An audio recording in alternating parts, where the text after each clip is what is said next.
Like decent amount. Yeah, I played 3 seasons, 3.5 seasons. Oh, 3.5?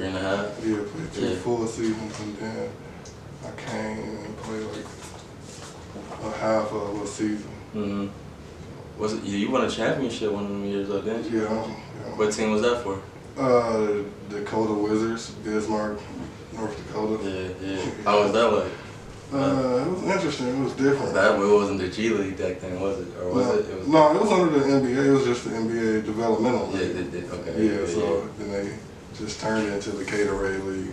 Right, the G League. Yeah, how was that playing like that, winning that championship? Oh man, it was those group of guys and the way how we bonded as a unit with the coaches. It was special. We had a lot of different guys that was in and out of the lineups because guys got called up to the NBA, guys was getting sent down. So the core guys that were still there, still held it down and was able to, just play good basketball.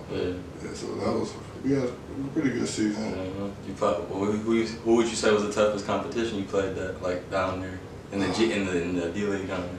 Man, it was. I know it's everybody. It was a grind. It was a grind because everybody was trying to, they're trying to get there, get to the league, get called up. So it was a grind across the board. But man, it was so many different guys. Pool Jetter.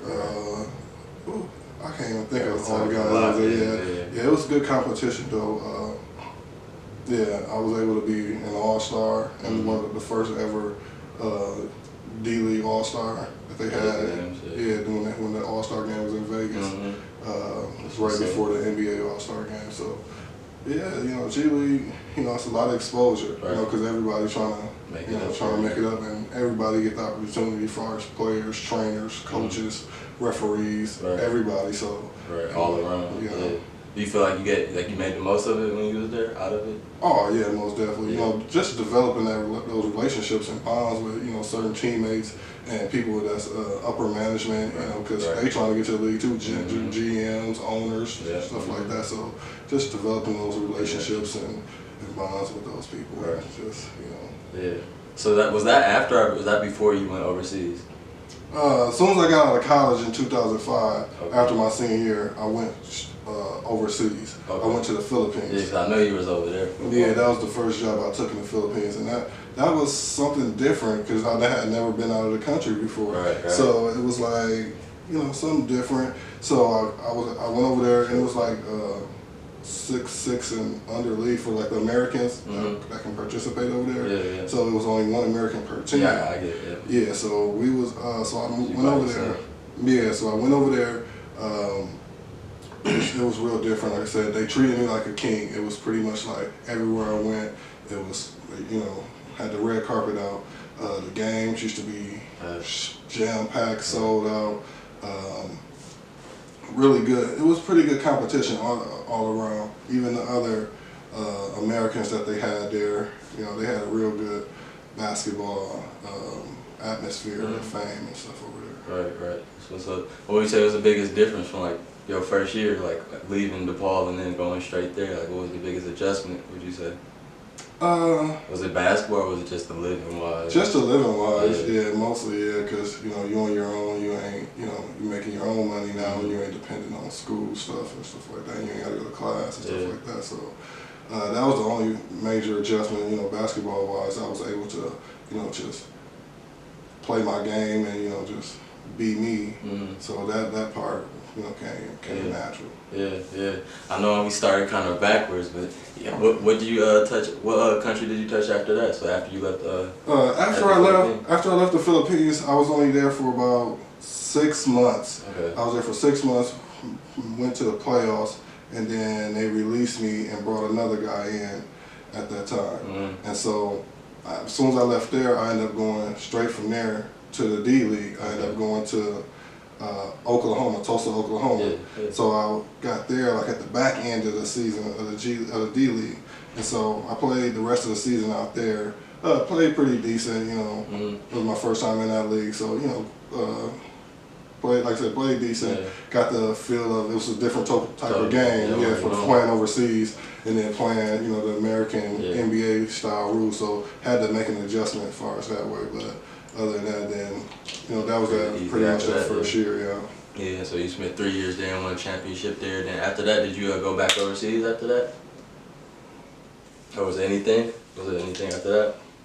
Yeah, because after it was, I played in Tulsa, and then after I left Tulsa, I came back and played my first year in the D League, like a full season. I played with the, I went and got drafted and went through the draft or whatever, and I got drafted by the Dakota Wizards. Yeah. So that was my first full season that year. That's the year that we won the championship, and we had a really good year. And then after that year, I went, I think it was 06, 07, I went to play in Bosnia. I played a full nine-month season over there in Bosnia. Yeah. And at the time, Bosnia, we played in the Bosnian League and we played in the ULIP Cup. So we was playing 2 games a week. Yeah. And that was a different cultural change too for playing in Europe compared to playing over in the Philippines. In Europe, it's different type of, you practicing twice a day every day. So they getting their work out of you, you know what I mean, for what they paying you. Yeah, right. So you practicing twice a day, whether you got games or not, and then after games you still might have to practice or whatever too. So you gotta get that money right. So you working, you know what I mean, you stand in tip top shape and you know stand, ready. But it's always, you know what I mean. Yeah, it's always a crunch, just every day staying with it. Yeah. So you said what you said was like the hardest thing, like playing overseas. Was it just like? Most of the places I played at spoke English, so I didn't really have that much difficulty. Like, maneuvering, I always had a car wherever I was at, so I was able to drive to wherever, the arena or wherever I wanted to go. Yeah. So once I found the actual directions to get around the city and, find different places where I want to go, where I'm comfortable at, I was fine, and I was able to get around. Like I was in Bosnia, I was able to link up with some American Army guys on the Army base, so they used to, basically I used to get them tickets to the game and they used to let me on the Army base and I could go grocery shopping and get all the American food and stuff like that. So just developing relationships and finding ways just to, have a better, comfortable life, living while, over there playing basketball. Yeah. So how many years in total did you spend over there, would you say? Or what was it? Just overall, I would say about 7, 8 years. 7, 8 years. How many could you name off them? Could you name off them? Name off the countries? So was it Philippines? Yeah, it was the Philippines. I played in Venezuela. Most of the years I played in the G League. And then played in Bosnia. In Bosnia. So those were most of the countries I played in. I mean, I played against other teams in different countries, but like far as clubs that I played for, those are the ones I get it. I get it. What made you put the ball down? Because it was like, what was it, after the ABA? When like that little thing that my dad, you was with that, right? Yeah. I was working out, just trying to, get my feet back into things, just, working out.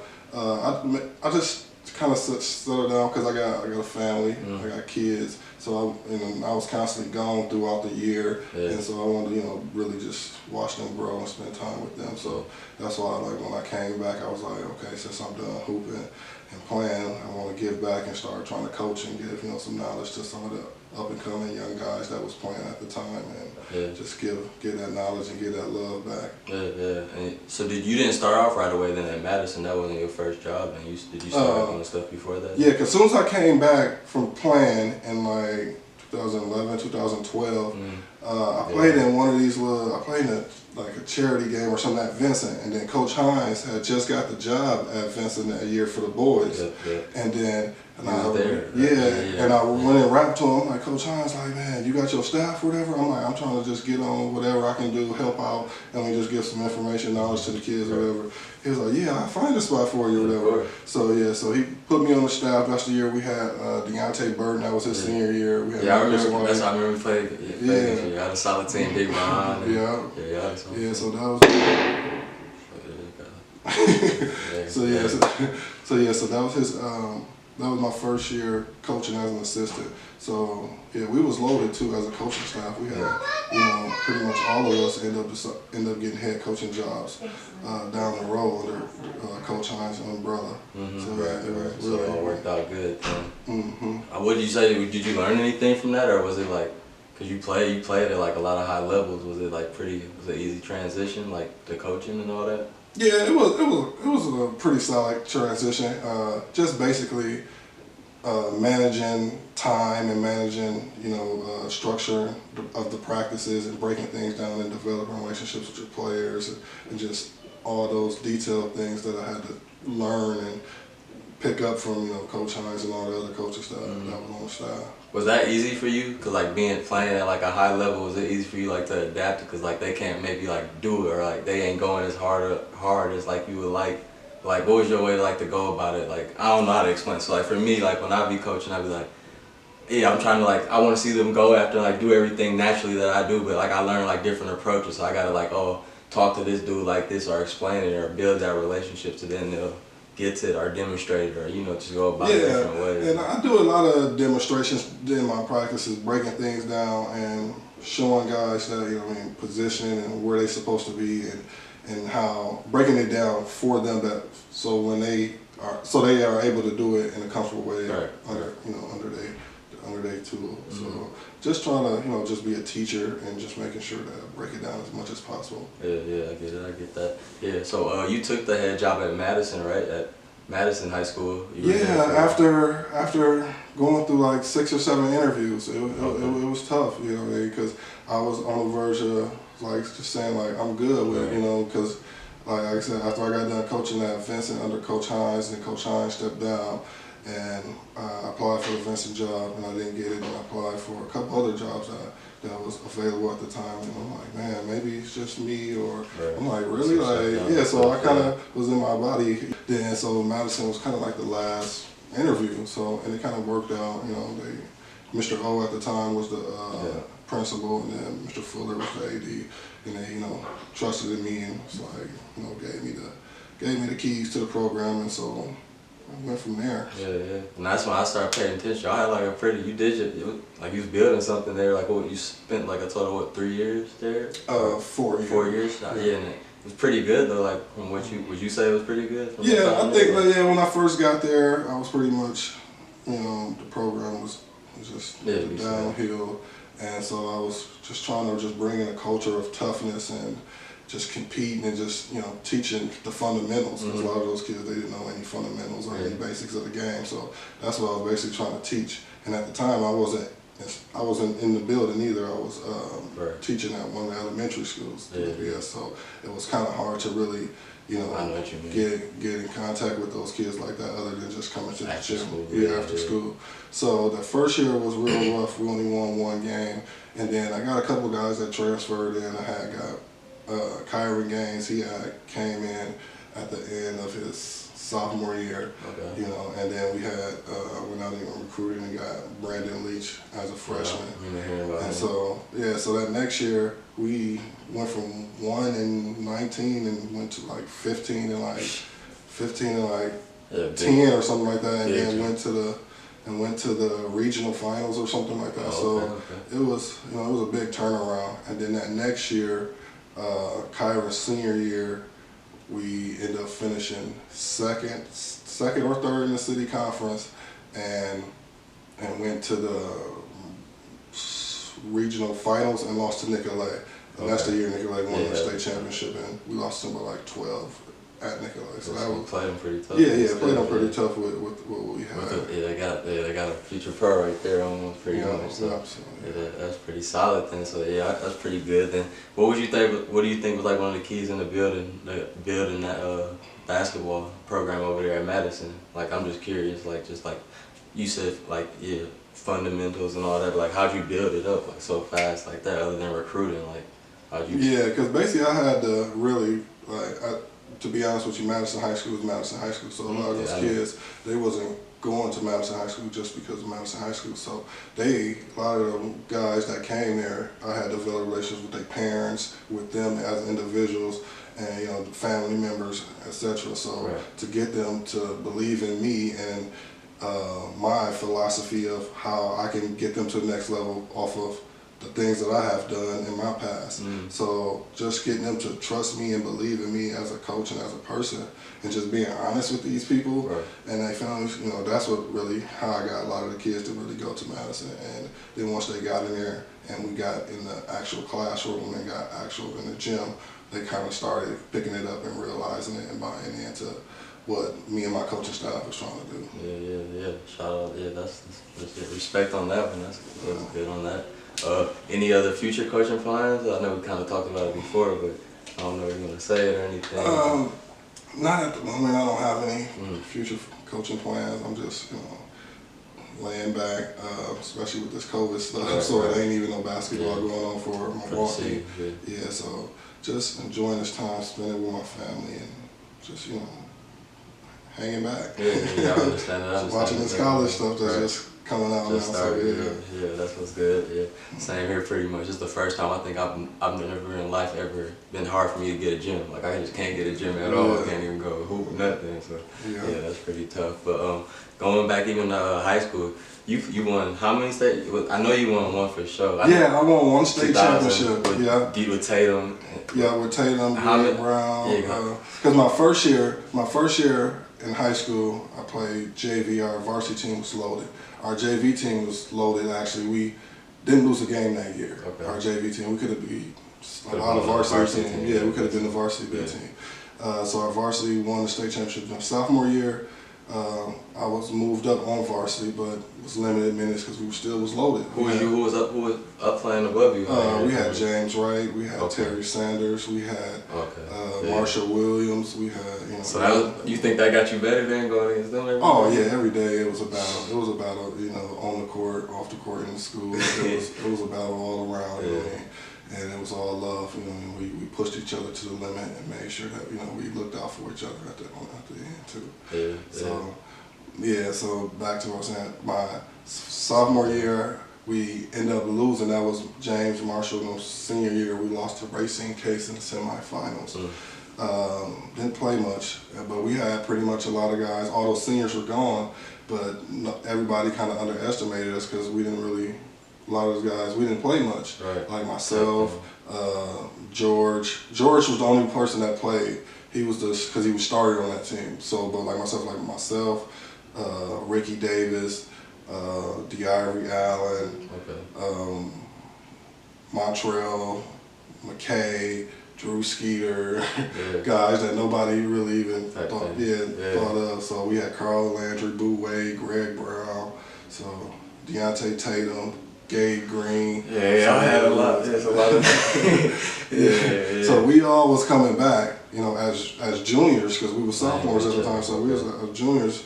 So and playing, you know, on the AAU circuit all year round, and then playing high school together. It was, you know. I know that helped a lot then. Yeah, that next year we came back. I think we went like 22-3. We played Washington State Championship that year and beat them. Okay. Washington had two losses that whole year.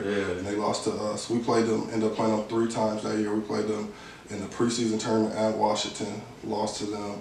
And then we played them in the city conference at Vincent and beat them, and then we ended up beating in the state championship game and beat them. So they got that revenge back real fast. Yeah, but they only lost 2 games that whole year, and that was to us. So they was destroying people. Washington was destroying people that year. Yeah, but y'all was nice. How was it like playing even on the circuit with that little group that you said, like Wu Wei, I remember you said, and who was it? Not James Wright. You said he was a little bit older, but you said.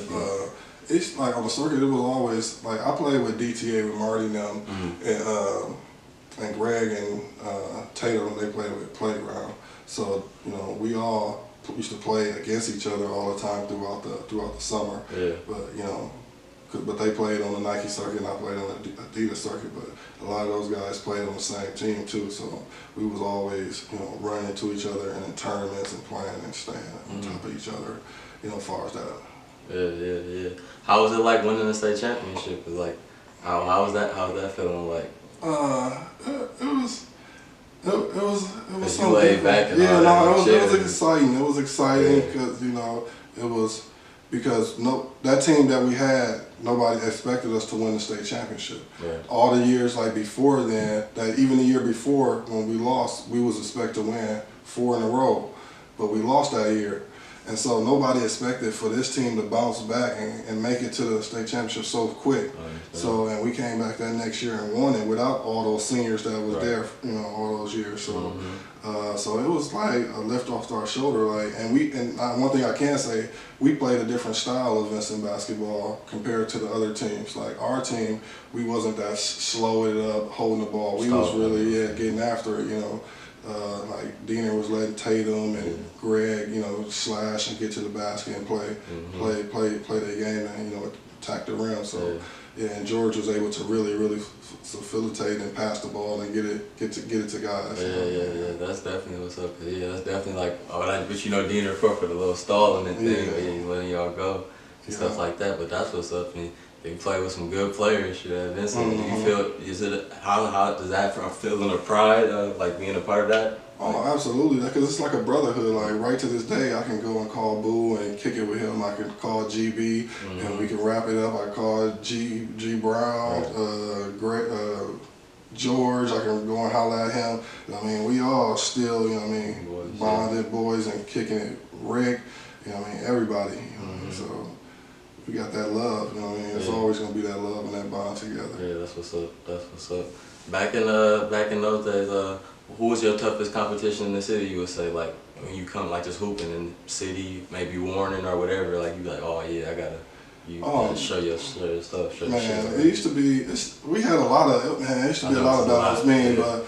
But I like to say like Kamar Davis. You know what I mean? That was my man. We played AAU together, and we used to be ripping cats to death around on the circuit.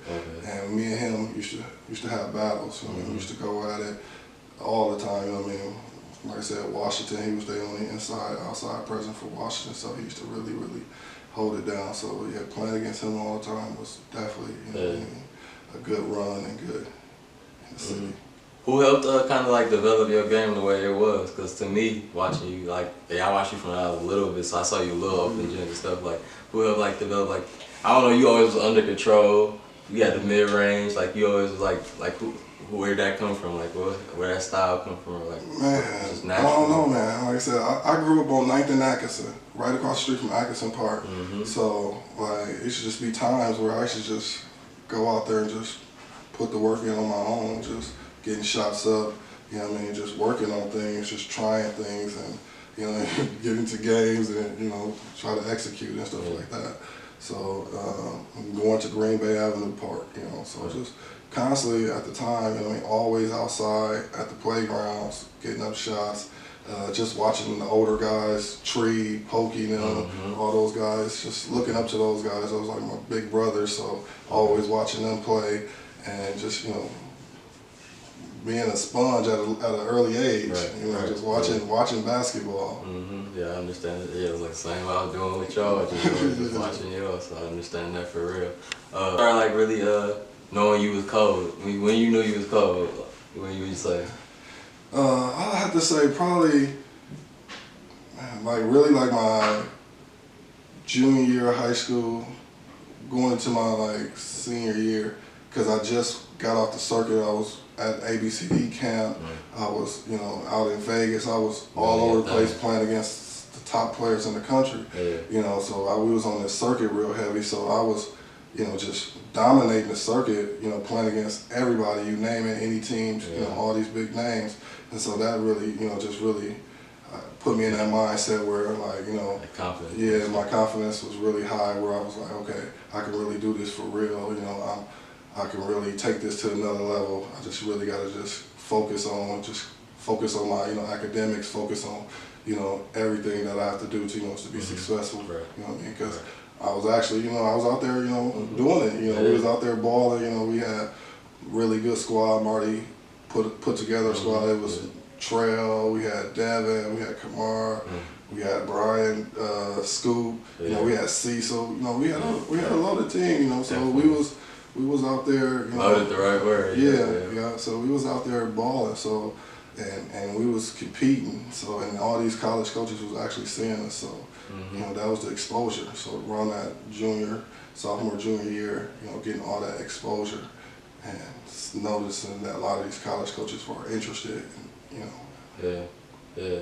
How was that? What made you choose DePaul? Like, what was that? Was that your top school, or like, what made you come to the decision of DePaul? Because after I won the state championship at Vincent, I was like, there's no need for me to stay here in Milwaukee. Okay. You know, as a player, I feel I need to grow as an individual and as a man. So I was like, I could stay here at Vincent and we'll win another state championship. It'd be sweet. But I was like, I don't feel that I would, you know, be able to succeed, or my game would be able to develop my game. So I went to prep school. Okay. My senior year, I went down to Homestead, Florida, it was called Berkshire Academy. So it was like a small school, like K4 to 12th grade. I went to one like that in Indiana. Yeah, so all the guys that was on our team were from all different countries. Basically, I was the only American guy on our team. Okay. So we had guys from the island of Dominica, we had a guy from Jamaica, we had guys from France, guys from Canada. So we had guys from all over. We were like a foreign team, actually. I know what you mean. I know exactly what you mean. Yeah, we were like a foreign team. So I was like the only American guy there on the team. So they learned that English fast, though, didn't they? Yeah. So it was a real grind, and it got me prepared to, you know, to be a man and to be prepared for college. So I was like, I went there. I left the crib. So I went down there for that season. Had a really good season. I think we played about like 20 games. I ended up being National Player of the Week one week when we played against Mount Zion, who had a good team with Jared Jack and some other guys they had. And then that next day, we played Oak Hill at Oak Hill and lost to them by a couple points. And I had a really good game. And they was the #1 team in the country at the time. That's what I said. Mount Zion, Jared Jack and them back then. Playing against them. Oak Hill had Sagana Job. Okay, that's when they was on him hard. Yeah, was he good back then to you? Like, he was big. Of course he was good, but like, was he off worth all the hype to you? No, not like that. Like I said, me and him played. We was on the All-American team together too. Okay. The Adidas Round Ball All-American. Okay. So you made that one. Yep, I made that after. So that was after I left prep school. I ended up getting selected to the Adidas Round Ball because I was an Adidas kid pretty much from my sophomore year of high school. With the all ABCD camp and all that stuff. So so I was the Adidas Round Ball Classic. So I ended up, that was back here at Northwestern, so our game was here. So I had plenty of schools that was on me, but once I went to Florida, I had kind of narrowed my schools down to DePaul, UNC Charlotte, Marquette, and St. Louis. So I wanted to be kind of in this Midwest area because I wanted my family to be able to come and watch me play and support me after being down in Florida for that year. And so I just felt that DePaul was a good fit for me. Pat Kennedy at the time was the coach, and he had a style of basketball where it was intense and it wasn't real slow. So I would be able to, you know, play my game. And then they had a reputation of 2 and done there, where the guys that was going there was doing 2 years and out. So I felt that was a good stepping stone to go there and play there. So that was the path to get into DePaul. Right. So any good runs that you had there? Any deep runs that y'all had there? Did y'all almost make to tournament runs or any? My freshman year at DePaul under Pat Kennedy, we was horrible. Real talk. But we had a really good team on paper. We had a really good team, but we was horrible. We didn't really have a coach in there. We wasn't really disciplined or whatever. So we went 9-19. Then Pat Kennedy, he ended up resigning. So a lot of the guys they decided we're just gonna stay, you know. So nobody really transferred or anything like that. Everybody stayed. So we ended up getting Dave Lato, who's the current coach there now. He ended up coming. He was coming from Connecticut under Jim Boeheim. Jim Calhoun. And so he came there, and everybody just bought into his style and how he was doing things, and you know, it just felt a good way of basketball. So, you know, I felt that, you know, being in Chicago, I could always get back here home, and Chicago is a big market, you know, where our games always gonna be televised. We don't have a lot of fan support. You know what I mean? DePaul is a high major program, you know, so we was always playing against, Marquette twice a year. We was playing Cincinnati, all those schools that was in this Midwest area. Yeah. And so my second year, once under Lato, we won. We made it to the conference tournament because our first year we didn't even make it to the conference tournament because we were so horrible. So we ended up going our second year to the conference tournament, and that was like a great thing. We won like 11 games, 11. We went like 11 and 15 or something like that. So that was a good season. Sophomore year, and then junior year, we had a really good year. We went like 15, and we changed it around under Coach Lato. We went like 15 and like 10, and we went to the NIT, and made it to like the quarterfinals of the NIT, and lost to like North Carolina at North Carolina. That's the year they had like Raymond Field and all those young guys. Oh yeah, so you was playing these. And then my junior year, we ended up making the NCAA tournament. We went and played, and we made it to the second round. We ended up winning. We ended up winning the Conference USA regular season championship, and then we went to the Conference USA Conference Tournament Championship game and lost to Cincinnati. And then in the NCAA tournament, we went to the second round and then lost to UConn. And they eventually won the national championship that year. Okay, so at least you lost to somebody who won it. That's how I would be thinking about it. If I'm gonna lose, you lose to the champs. And then my senior year, we had a really good season. We didn't make the NCAA tournament, but we went to the NIT and made it pretty far. So it was a pretty good college career. Yeah, pretty good college career. 1,000 points scored, rebound clubs. Had plenty of records broken there. So you feel like you made the right decision? Dude? Oh yeah, absolutely. Yeah. I think I made a really good decision running the ball. I can still go down there and right to this day and communicate and talk to the coaching staff, talk to the ADs, and be around in that atmosphere. So it's all love still. Definitely get your thing there. Well, I appreciate you for coming through. I always been like a little fan of your game. I was from young, watching you come to the gym, open gyms. My pops would open it up and just watching you, telling me about you, and just learning myself. That was always.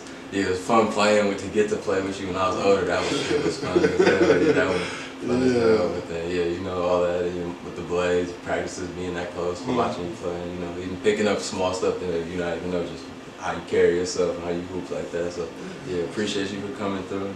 Thanks a lot, man. Thanks for having me, man. It's been a blessing, and I could come out, and just share my story, just give as much information to, people that younger than you or, that don't know me or don't know the history. They definitely need to know. Definitely want to know. I think it's definitely an interesting one. It's not too many ones from Milwaukee, even did it like that. Went as far as like that. But we have a lot though also. But it's a good story. So appreciate you again for coming through. Thanks for coming. Thanks, man. Thanks for having me. You getting through, man. You get that college coaching job or something. Another big coaching job or something. Have you come through again? But thanks again for coming. Thanks a lot, man. Anytime, man.